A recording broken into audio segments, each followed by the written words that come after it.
नमस्कार बंधुरा केमन आछो सबाई बेंगली कुकिंग एंड लाइफस्टाइले तोमादेर स्वागत जानाई। आज के आमी बानाबो सोयाबिनेर काटलेट। तो देखो सोयाबिनेर काटलेटटा आमी किभाबे बानाচ্ছি। तार जोन्नो निये नियेछि एखाने 100 ग्राम सोयाबिन और सोयाबिनटाके खूब भालो करे गरम जले 1 घंटा भिजिए रेखेछिलाम।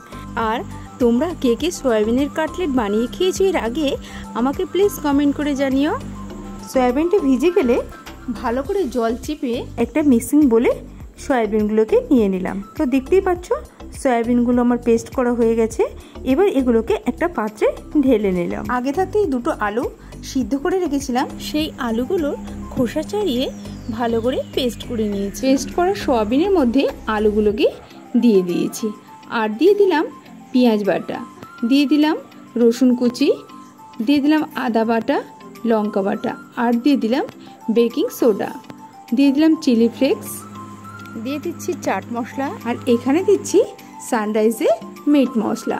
এখানে আমি ঝালের পরিমাণটা একটু বেশি দিয়েছি। তোমরা যে যেরকম ভাবে ঝাল খেতে পছন্দ করো সেই অনুযায়ী এখানে ঝালটা দিয়ে নেবে। দিয়ে দিলাম স্বাদ মতো লবণ, স্বাদটাকে ব্যালেন্স করার জন্য দিয়ে দিলাম চিনি, আর এখানে দিয়ে দিলাম একটা গোটা ডিম, আর দিয়ে দিলাম হাফ কাপ বেসন দিয়ে খুব ভালো করে হাতের সাহায্যে মেখে নেব। বলেতে হাত নাড়তে অসুবিধা হচ্ছিল বলে এখানে চেঞ্জ করে এই থালায় ঢেলে নিয়েছি, নিয়ে হাতের সাহায্যে খুব সুন্দর করে মেখে নেব।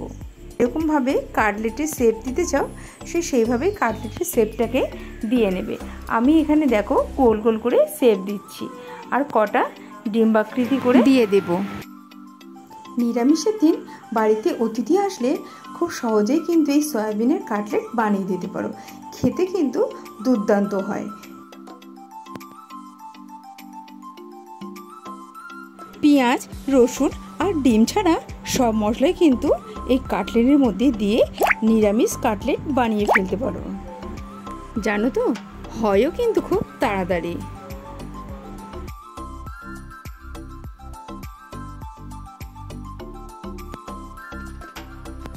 থালার গায়ে জড়িয়ে যাবে বলে এখানে একটু কর্নফ্লাওয়ার ছড়িয়ে তার উপরে রেখে দিলাম। তো দেখতেই পাচ্ছ কাটলেটগুলো আমার গড়া হয়ে গেছে। এবার আমি এগুলোকে ভেজে নেব। তার জন্য দেখো একটু বেসন আর কর্নফ্লাওয়ার দিয়ে একটা গোলা বানিয়ে নেব। তাতে দিয়ে দিয়েছিলাম স্বাদ মতো একটু লবণ, দিয়ে এপার ওপর একটু হালকা করে ডুবিয়ে আমি কাটলেটগুলোকে তেলে ছেড়ে দিলাম।